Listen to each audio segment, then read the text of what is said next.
ஒரு அப்பா ஒரு புதிய கார், அது நான் வெளிநாட்டில் நடந்ததாக படித்தேன், அதனால் அவங்க ரோல்ஸ் ராய்ஸ்னு எழுதியிருந்தாங்க. அந்த கார் புது கார், அப்படி ஒரு ஸ்போர்ட்ஸ் மாடல் கார் வாங்கி நிறுத்தினா அவருக்கு எவ்வளோ பெருமை இருக்கும். அப்படி பார்த்து பார்த்து பலன்னு அந்த காரை வந்து அவர் மெயின்டைன் பண்ணிகிட்டு இருப்பார்.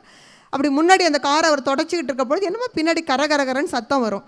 என்னடா நடக்குது அப்படின்னு பார்த்தா, அந்த குழந்தை, அவரோட ஒரு 6 வயசு பொடியன் அந்த காரில் என்னமோ எழுதிக்கிட்டு இருப்பான். அப்பாவுக்கு என்ன ஒரு கோபம் வரும் பாருங்க, பலார்னு ஒரு அறை விடுவார்.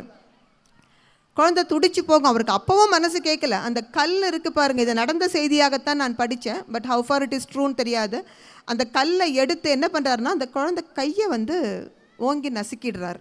அந்த குழந்தை கத்துறான், அப்பா வலிக்குதுன்னுட்டானா, அவருக்கு அந்த ஆத்திரத்தில் புது காரியம் என்னமோ கிரிக்கிட்டானே அப்படின்னு சொல்லிட்டு இவருக்கு ரொம்ப ஆத்திரம். ஆனால் கொஞ்சம் நேரத்தில் சுதாரிச்சிடுறாரு, தப்பு பண்ணிட்டோன்னுட்டு. ஏன்னா குழந்தை கையில் வந்து ரத்தம் வர ஆரம்பிச்சிது. ஓடி போய் டாக்டர்கிட்ட சேர்த்துனா அவர் சொல்கிறாரு, ரொம்ப மென்மையான நரம்புகள் எல்லாம் செதஞ்சு போயிடுச்சு, ஒன்றும் பண்ண முடியாது. ஹாஸ்பிட்டலில் அட்மிட் பண்ணுறாங்க. எனக்கு விரல்களை சரியாக பழையபடி வந்து அந்த ஃபங்க்ஷனிங் எல்லாம் கொண்டு வர முடியுமான்னு தெரியலைங்கிறாரு டாக்டர். அப்பா ரொம்ப மனசு துடிச்சு போகிறாரு. பையன் பக்கத்துலேயே உட்காந்துருக்காரு. அவரால் சோகத்தையே கட்டுப்படுத்த முடியல. பையன் மெல்ல கண்களை திறந்து பார்க்குறப்போ அப்பா வந்து அவன் கையை பிடிச்சிட்டு, ஐ எம் ஸோ சாரிடா அப்படிங்கிறாரு. அப்போ பையன் கேட்டான், அப்பா நான் காரில் எழுதியிருக்கிறத நீ பார்த்தியா அப்படின்னா.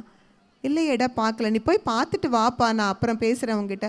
அவர் ஓடி போய் பார்க்குறாரு. டேட் ஐ லவ் யூன்னு எழுதியிருந்தது அந்த குழந்தை.